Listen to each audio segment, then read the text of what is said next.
In this part, I want to categorize all the instruments and tools into three major or general different parts, and in this case I want to tell you about the performance and function of each of them, and I will, after that, actually after my writing, I'm going to explain all those things in detail for you. So first of all, I can just categorize it based on these things. The first one is gauges.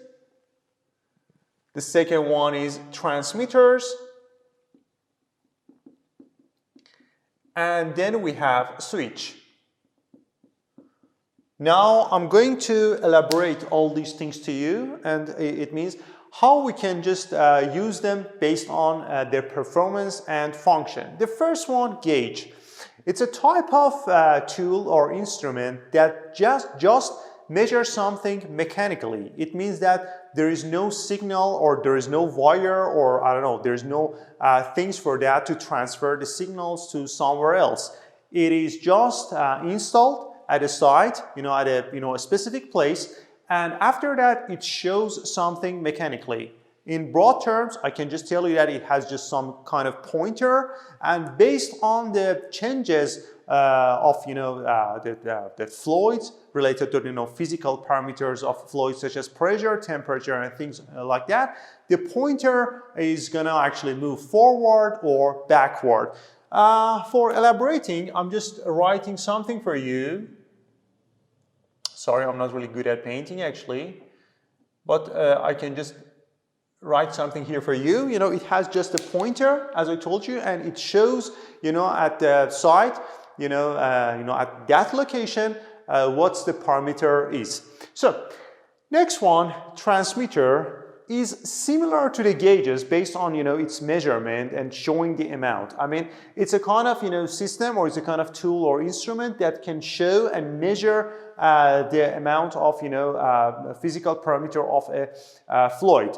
For example, it can be used for case of pressure, temperature, flow, and many other things. Apart from the thing that I told you, I can just mention this item as well. This one has some cables or wires to transfer the signals to somewhere else. I mean, control room. It means that after measuring and detecting the amount of physical parameter at the site, this one is able to send a signal to somewhere else.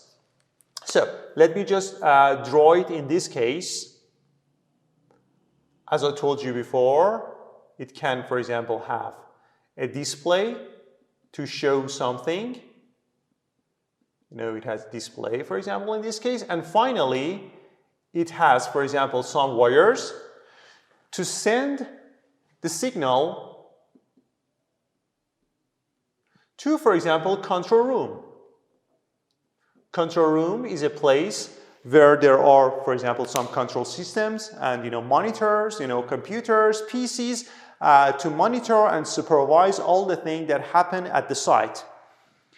So next one, switches.